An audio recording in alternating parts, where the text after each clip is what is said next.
The heat of the African savanna pressed down like a living thing, shimmering above the cracked soil and the scattered tufts of golden grass. The air smelled of dust and animal musk, the scent of a world still raw and wild. It was a world before human dominion, when the line between hunter and hunted was never clear, when every shadow might hide a predator and every dawn might bring the last sunrise. In this place, 2 million years ago, a creature stood that would one day give rise to humankind. His kind would later be called Homo habilis, the handy man, for their talent with stone and bone. He was small, little more than 4 feet tall, with long arms that spoke of his ape-like past, and eyes that already held the glimmer of thought and understanding. He moved through the tall grass with caution, gripping in his hand a crude stone tool, chipped carefully along one edge to serve as both knife and weapon. Hunger had driven him far from the safety of his small band, farther than he usually dared to wander. His belly was empty, his throat dry. The last fruit trees had yielded nothing, and the carrion left by larger predators had already been stripped bare by vultures. Still, he moved on, scanning the horizon for anything that might offer life. The world around him buzzed with the constant hum of insects. Herds of ancient antelope grazed in the distance, their ears twitching at the faintest sound. A pair of enormous, long-legged birds, early relatives of ostriches, darted between the grasses, their feathers glinting in the harsh light. Every creature seemed wary, alert, bound by the same law of survival. The Homo habilis paused at a cluster of rocks, crouching low. He knelt beside a shallow depression that once held water, now little more than a slick of mud. He dipped a finger in and brought it to his cracked lips. The taste was bitter but life-sustaining.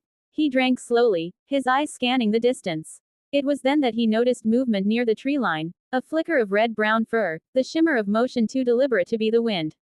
He froze, crouched perfectly still, stone tool tight in his grip. From the shadow of the acacia trees emerged a creature unlike any he had seen before. It resembled the foxes that sometimes hunted the smaller rodents near his territory, but this one was immense, taller than his waist, long-bodied, and powerful. Her coat was thick and mottled with gold and gray, her tail a sweeping brush that moved with balance and purpose. She was not alone. Behind her, 2 smaller figures stumbled awkwardly through the grass, curious and unsteady, her cubs. The mother fox's eyes met his across the open plain, bright and amber like the setting sun. There was no instant attack, no charge. She simply stared, her nostrils flaring as she tested his scent on the wind. The Homo habilis felt his heartbeat thud in his chest. He knew the look of a predator, but this gaze held something more, an awareness, almost a calculation. She knew he was dangerous too. The standoff stretched for long moments. The wind carried the dry rustle of grass between them, and somewhere in the distance a bird cried out. The mother fox lowered her head slightly, a warning, and her cubs froze behind her legs. The Homo habilis slowly rose to his feet, his tool raised but not brandished. He was thin, hungry, but his mind worked quickly. If she had cubs, there must be food nearby. A den, perhaps a kill. But she stood between him and any hope of it. He took a cautious step backward, his eyes never leaving hers. The fox responded with a low growl that rumbled deep in her chest, the sound primal and heavy with intent. For an instant he considered throwing his stone, but instinct, older than thought, told him that would be death. He turned his body slightly, showing he meant to leave. The fox's growl softened, but her muscles stayed coiled. As he began to retreat, the Homo habilis noticed something glinting near the fox's feet, a flash of white bone and red flesh. The remains of a small antelope lay torn and half buried in the grass. The scent of blood hit him then, thick and metallic, stirring hunger and courage in equal measure.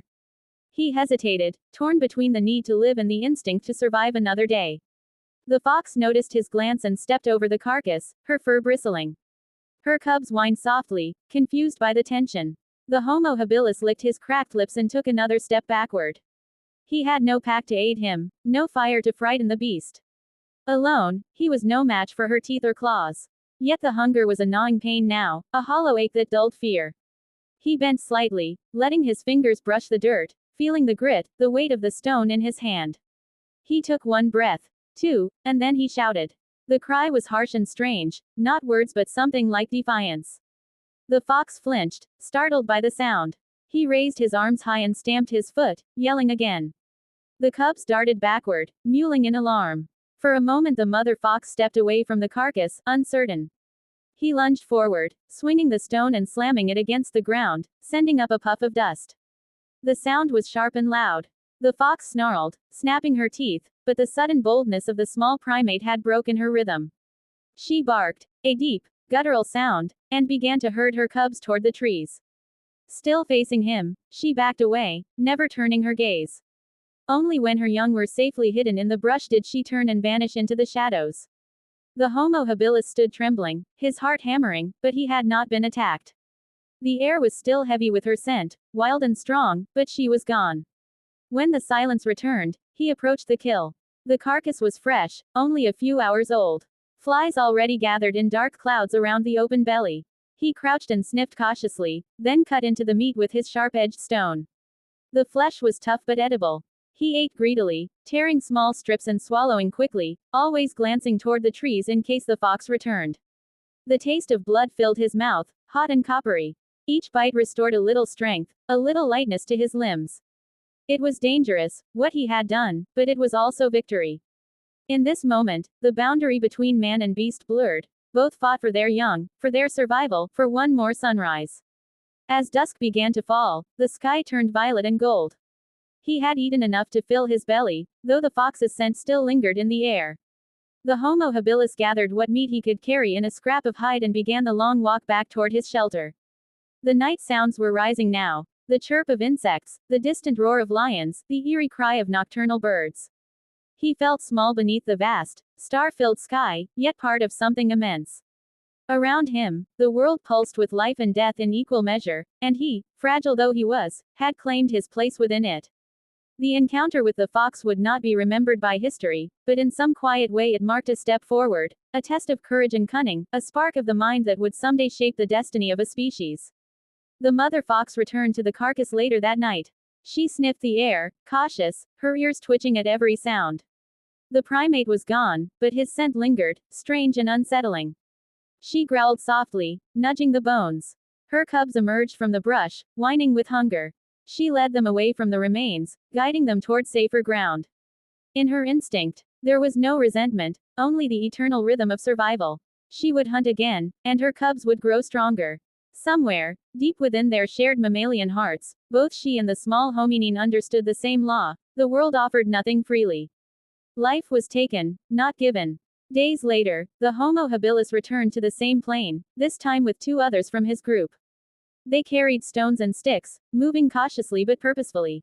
He showed them the place of the encounter, the dried bones of the antelope, and the tracks of the fox that had circled the area. Together they examined the remains, breaking bones for marrow, scavenging what little was left. In their gestures, there was the faint echo of communication, a grunt, a gesture, a shared glance that meant understanding. What had begun as fear had become knowledge. They learned the signs of danger, the patterns of predator and prey. They learned to read the land itself, to find opportunity in risk. In that slow, primitive way, the mind of humanity was forming. Night fell again over the ancient land. The fox and her cubs rested beneath a hollow log, and the small band of hominins huddled near a patch of rocks, their bodies pressed together for warmth. The stars wheeled overhead, the same stars that would one day be studied and named by their descendants.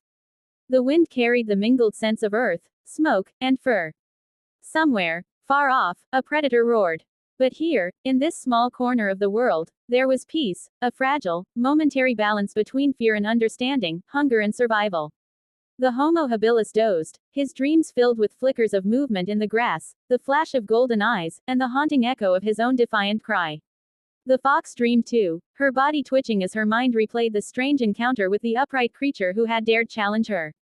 In their separate dreams, there was a shared recognition, the dawning awareness that they were not alone in thought, that other minds roamed this world too, each struggling towards something unseen. The savannah would change over the ages. Forests would retreat, rivers would shift, and new species would rise and fall. The descendants of that small, hungry creature would one day walk upright across continents, wielding fire and language, building homes, telling stories of beasts and heroes. Yet in some ancient corner of memory, perhaps the echo of that moment would remain. The meeting of two early intelligences beneath the vast African sky, each aware of the other, each shaped by the same unyielding world. It was not a story of victory or defeat but one of coexistence, a fleeting intersection between paths that would soon diverge.